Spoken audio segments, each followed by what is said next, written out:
ล่าสุดเจ้าหน้าที่ตำรวจลาวออกมาชี้แจงประเด็นเรื่องกองร้อนบุกลุกบ้านเฮือนประชาชนคนลาวในย่ามวิกาลหรือว่าในย่ามดึกดื่นเที่ยงคืนหลังจากนั้นมานี่ก็สิมีคลิปหลุดออกไปตามโซเชียลก็เลยเกิดเป็นกระแสวิพากษ์วิจารณ์สังคมนี่วิพากษ์วิจารณ์เจ้าหน้าที่ลาวนี่ก็ออกมาปกป้องลูกน้องตัวเองเด้บอกว่าสื่อสังคมออนไลน์เนี่ยใส่ให้ป้ายสีเจ้าหน้าที่รัฐบ่มีความเหมาะสมบ่หูจักการปฏิบัติหน้าที่ของกองร้อนว่าซั่นนี่แหละคันเป็นประเทศอื่นเขายกตัวอย่างประเทศไทยคันลูกน้องเฮ็ดผิด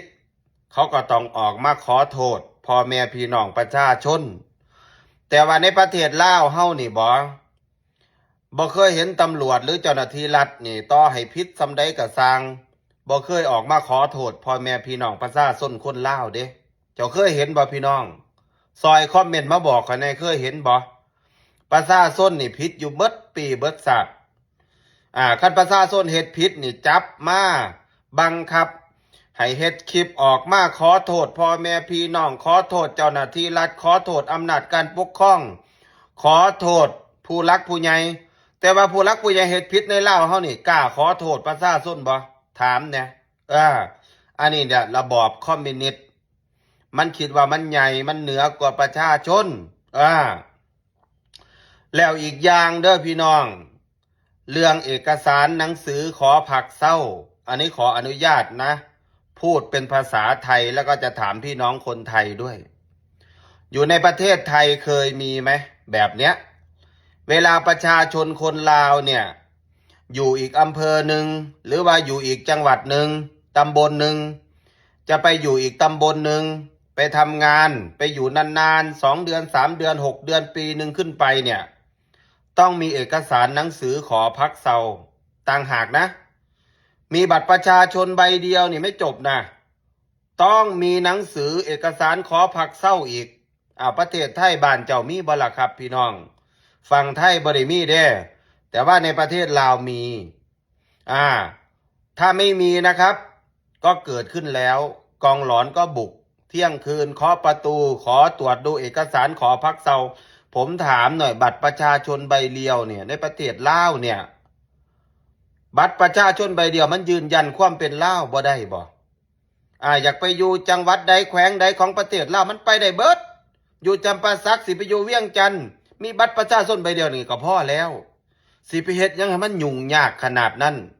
หรือว่าต้องการเงินบ่หรือว่าจังใดญาติมันบ่ได้กินน้ำกันบ่หรือจังใด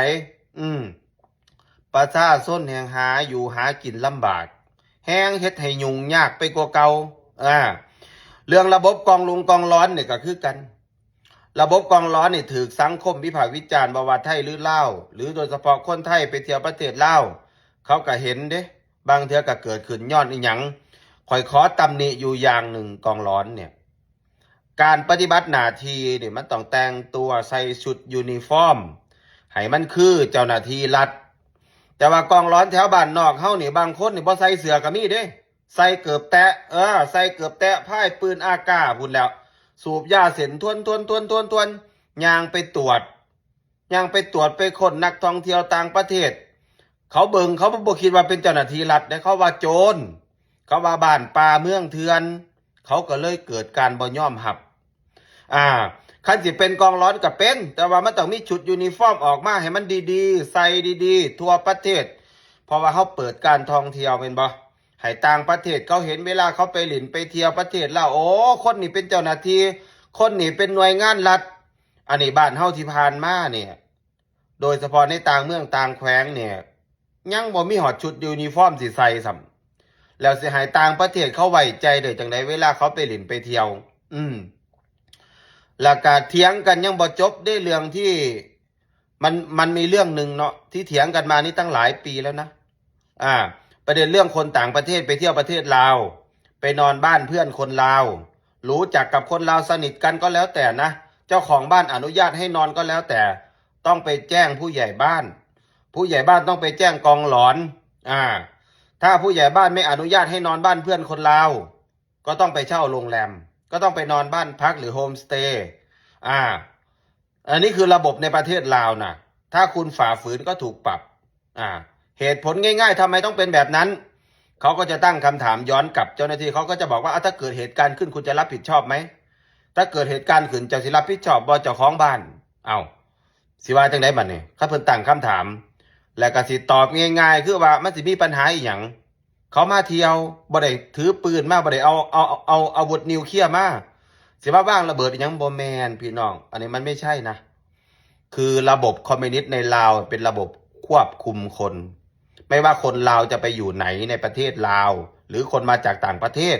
เขาก็จะใช้ระบบคอมมิวนิสต์นี่แหละควบคุมตลอดเวลาไม่ให้มีความเป็นอิสระ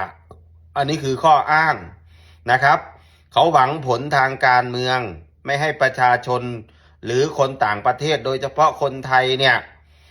จะถูกจับตาเป็นพิเศษเพราะว่าประเทศไทยเป็นประเทศที่ปกครองในระบอบเสรีวิพากษ์วิจารณ์ได้ย่านคนไทยเนี่ยยุยงปลุกปั่นอย่าไปคุกคีกับคนลาวก็เลยให้ไปนอนบ้านพักเห็นป่ะพี่น้องอันนี้คือระบบในประเทศลาวนะประเทศไทยนี่บัตรประชาชนใบเดียวอยู่อุบลจะไปอยู่หนองคายจะไปอยู่อุดรจะไปอยู่ขอนแก่นอยู่อำเภอนี้จะไปอยู่อำเภอนั้นไปอยู่5 เดือนเป็นปี2 ปีก็ไม่ต้องมีเอกสารหนังสือขอเข้าไปอยู่หรือว่าหนังสือผักเศร้าบ้านเฮามันคืออีหยังมันคือหยุ่งคือยากแท้ขนาดเฮ็ดบัตรประชาชนก็ยังเสียเงินใช้เส้นนั่นเส้นนี้ย่ามใดมันสิเจริญกูถามบักซ้อนไส้เนี่ยย่ามใดสิเจริญเนี่ยพวกที่มีอำนาจในประเทศลาวบักซ้อนไส้บักท่องรุ่นเนี่ยกูถามเนี่ยนับภาษาอีหยังกับภาษาส้นคนธรรมดาทั่วๆไปมันสิเฮ็ดหยังได้ขนาดผู้นำเนี่ยมีอำนาจสูงสุดบอกว่าระบอบคอมมิวนิสต์เป็นระบอบพรรคเดียวบริหารประเทศง่ายบ้านเมืองมีแต่ความสงบบ่มีฝ่ายค้านเข้ามาคัดค้านบริหารประเทศราบรื่นมึงคือบ่ราบรื่นมึงคือบ่เจริญจักเทื่อสั่นกูถามมึงนะฝากกดแชร์น้ำพี่น้องก็แม่ความอายแล้วว่ามาแล้วเนาะคนลาวเนี่ยนะที่จะไปเฮ็ดเวียกอยู่ต่างประเทศหรือว่าต่างเมืองเนาะคนที่ไปนะบ่แม่นสิว่ามีบัตรประชาชนใบเดียวแล้วได้เนาะ1ใบยังยืนที่อยู่ใบที่พักเช่าแล้วก่อนที่เจ้าสิไปเช่าห้องหรือเช่าเรือนหลังใดหลังนึงนะเจ้าต้องมีใบพักเช่ามีบัตรประชาชนมีใบยังยืนที่อยู่นะบัตรประจำตัวนี่บ่ได้เลยบัตรประจำตัวหรือว่าบัตรประชาชนนั่นแหละเนาะใบเดียวนี่บ่ได้ทั้งที่ประเทศลาวนี่แหละคนอยู่ในประเทศลาวเดียวกันแท้ๆนะคือเราตั้งคำถามเราตั้งคำถามนะเป็นหยังมันคือบ่ได้ย้อนหยังก็ย้อนเงินนี่แหละเนาะเพราะว่ากฎเกณฑ์ของโรงพยาบาลเนี่ยมันเป็นกฎเกณฑ์ที่คุ้มครองในเขตนั้นแม่นบ่เวลาของโรงพยาบาลเข้าไปเคาะเนี่ยประตูนี่เนาะถ้าเจ้าบ่มีตามนั้นเจ้าต้องได้เสียเงินได้เสียเงินย้อนหยังย้อนในกองโรงพยาบาลนี่แหละอยากได้เงินเขาบ่ได้คิดเห็นดอกว่าคนที่มาหาเงินหาข้ามมันน่ะเป็นคนทางใดที่จริงก็เป็นคนลาวคือกันนั่นแหละเนาะแต่ว่ามันเป็นเขตคุ้มครองของเขาอันนั้นว่าเนาะเป็นเขตคุ้มครองแต่ว่ามันเขาบ่ได้มาคุ้มครองดอกเขามาเอาเงินแล้วเขาก็หนีพวกนี้นะเขามาเคาะก๊อกๆดึกๆเขาก็มาเนาะถ้าเขามีแนวความคิดในแห้งนักได้นี่เขาแห้งเอาหลายเงินนะพวกของหลอดนี่เลยเพราะว่าเขาหาเงินในด้านนี้อยู่แล้วเป็นอย่างเขาคือบ่เข้าไปหาทางเจ้าของเงินมันพักคุณเนาะมันง่ายโพดมันบ่ผู้นี้มาแต่ไสมาอยู่นี่จักเดือนแล้วมาแต่บ้านไหนเมืองใดเนาะนี่เขามีบัตรจำตัวบ่มีใบยังยืนที่อยู่บ่ในนั้นนี่เขาเจ้าไปหาอยู่ในเจ้าของบ้านพักกันก็ได้เนาะนี่เนาะมันง่ายโพดเป็นอย่างเจ้าคือมาหาอยู่ในห้องเลยแล้วแบบโดยตรงโดยบ่ได้ผ่านเจ้าของห้องเลยก็ย้อนว่าเจ้าอยากได้เงินนำผู้ที่มาพักเช่าเนาะบางทีเจ้าคิดว่าเขามาแบบบ่ถูกต้องบ่มีบัตรประจำตัวหรือบ่มีใบยังยืนที่อยู่เนาะเขามาแบบบ่มีหยังเนาะเพราะว่าคนลาวน่ะส่วนหลายนะ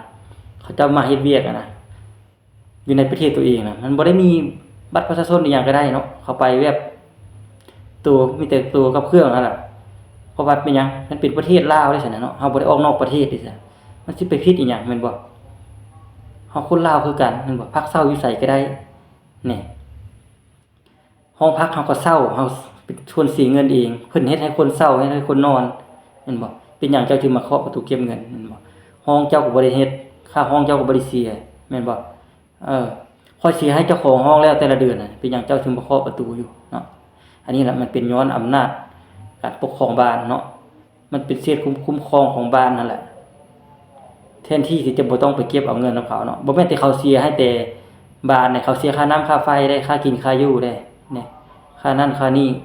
แต่ละมื้อเขาเสียแต่เงินเลยบ่แม่นเขาบ่เสียเงินนะเพราะว่าเขามาหาเงินน่ะเขาบ่มีเวลาดอกที่ไปอ่าเขาบ่มีเวลาเนาะเพราะว่าเขามาหาเงินนั่นน่ะเขามีเวียกหน้าเดียวหน้าที่หาเงินเนาะยกตัวอย่างว่าเขาเฮ็ดเวียกเป็นกรรมกรเขาก็เฮ็ดแต่กรรมกรหาแต่เงินเดือนอย่างเดียวเนาะพอแต่เงินเดือนออกมาปุ๊บนี่เสียนั่นเสียนี่เห็นบ่เจ้าจะมาเคาะประตูเอาอีกเห็นบ่นี่แหละสาเหตุที่อ่าคืออายเราว่ากองหลอนบ้านเป็นหยังกองหลอนบ้านก็คือคนอยู่ในบ้านนั่นแหละเนาะเป็นเจ้าหน้าที่อยู่ในบ้านนั่นแหละเป็นผู้ช่วยในบ้านว่าซั่นซะเนาะเป็นเขตคุ้มครองของบ้านนั้นเนาะเอิ้นว่ากองหลอนบ้านและเป็นหยังคืออายเราตั้งคำถามเป็นหยังคือบ่ใส่ชุดเรียบสุภาพมันเป็นชุดที่ของมันเลยเนาะนั่นแหละมันมักง่ายเกินไปเนาะเขาก็เอิ้นว่าโจรอันนี้น่ะโจรนอกเครื่องแบบเห็นบ่เวลาเข้าไปหาต่างประเทศเขาจะเบิ่งบ่ว่าเจ้านี่บ่แม่นอ่าเจ้าหน้าที่รัฐหรือว่ากองหลอนบ้านเนาะเพราะว่าเจ้าใส่ชุดแบบใดก็ยาใส่หมู่ไว้ชั่วไปโลดเนาะแบบสบายของเจ้านะในตามบ้านตามเมืองเจ้าคิดอะไรก็ได้นะแต่จริงมันมีกฎเกณฑ์ของมันเนาะการใส่ชุดใส่หยังลงไปเนาะถ้าทุกคนเห็นเขาจะจำได้ว่าชุดนี้แม่นเป็นชุดเจ้าหน้าที่ป้องกันเนาะเวลาเขาไปกวดเขาก็ให้ความร่วมมือแม่นบ่เขาจะบ่ตอบโต้บ่เถียงเจ้าอันนี้เจ้าใส่ชุดแบบโจรเป็นชุดทั่วไปเขาก็บ่มั่นบ่เขาก็ว่าเจ้าบ่แม่นเจ้าหน้าที่แล้วเนาะมันเป็นเอิ้นว่าโจรนอกเครื่องแบบแล้วเนาะเวลาเขาบ่ได้ให้ความร่วมมือเจ้าก็อยากหายเขาว่านั้นว่านี้เขาเอาปืนขู่เขาแม่นบ่นี่แหละสาเหตุที่อายเราเว้ามากับเจ้าควรใส่ชุดให้มันถูกตามกฎระเบียบของหลอนบ้านเนาะบ่แม่นสิอยากใส่ชุดหยังก็ไปใส่รถแม่นบ่เขาจำแนกบ่ได้ว่าเจ้านี่เป็นเจ้าหน้าที่แท้หรือเจ้าหน้าที่ปลอมนี่เป็นโจรบ่แม่นบ่นี่เป็นนักปุ้นบ่อันนี้นี่แหละเขาจำแนกออกเจ้าออกบ่ได้เวลาเขาบ่ให้ความร่วมมือเจ้าก็อยากหายเขานี่แหละเนาะสิ่งที่มันเกิดขึ้นอยู่ในประเทศลาวมันคนมักง่ายเกินไปเนาะอยากใส่ชุดหยังก็ใส่เวลาเอาปฏิบัติหน้าที่นะเขาก็เลยจำแนกเจ้าบ่ได้ถ้าเป็นคนลาวนำกันแท้ๆก็ใครได้อันนี้คนต่างประเทศเนาะเขาเบิ่งเจ้าออกแล้วอันนี้เป็นเอิ้นว่าโจรนอกเครื่องแบบแล้วนี่นะมาข่มขู่เอาเงินของเขานี่แหละมันผิดเนาะก็คืออายละว่าคนลาวแท้ๆอย่างเงี้ยมีบัตรตัวเดียวก็บ่ได้เห็นบ่ต้องมีใบยั่งยืนที่อยู่มีใบพักเซายุ่งมันยากนี่แหละมันยุ่งมันยากก็ย้อนจากได้เงินได้คำนี่แหละเนาะเฮ็ดให้คนลาวนี่ยุ่งยากขึ้นไปเรื่อยๆเนาะแทนที่จะมีบัตรประชาชนใบเดียวมันก็สามารถอยู่ได้หมดประเทศลาวจะไปอยู่ทางใดก็ได้บ่จำเป็นต้องเฮ็ดใบนั้นใบนี้ออกมาเนาะเจ้าอยู่นี่เจ้าก็มีบัตรประชาชนแล้วเนาะนี่เจ้าก็ยังยืนอยู่ในหั้นนั่นบ่สิได้เล่นเต้นไปหาใบที่พักซอกพักเซาเฮ็ดอีหยังมันยากเนาะเอ้ยฝากทุกคนซำนี้แหละเนาะลองคิดเบิ่งตามที่อ้ายเรามาว่าก็ถูกแล้วเนาะเวลาของหลวงเอาไปปฏิบัติหน้าที่นะควรไปปฏิบัติหน้าที่ตามโมงราชการเด้บ่แม่นดึกๆ 1 โมง 2 โมงยังไปเคาะประตูเขาอยู่เนาะเขาก็อยากนำอยากนอนเขาก็ย้านแล้วบ่แม่นว่าซั่นเนาะไผสิบ่ย้านเนาะดึกๆล่ะเขาก็ย้านตั่วตัวเองไปเคาะห้องเขาแบบนั้นน่ะแต่เราเมาว่าล่ะอยู่บ่เป็นไปหาเลาะเอาเงินผู้นั้นผู้นี้ตามห้องตามหยังหั่นน่ะไปเคาะเอาประตูหั่นน่ะคันอยากไปแล้วไปตอนแรงโลดไปตอนกลางเว้นเนาะบ่แม่นสิดึกดื่นกลางคืนยังไปอยู่ให้เวลาเขานอนนะให้เวลาเขาพักผ่อนเด้เขาก็มาหาเงินคือกันล่ะโอ้ยฝากซำนี้แหละฝากถึงกองร้อนแต่ละเขตแต่ละบ่อนน่ะ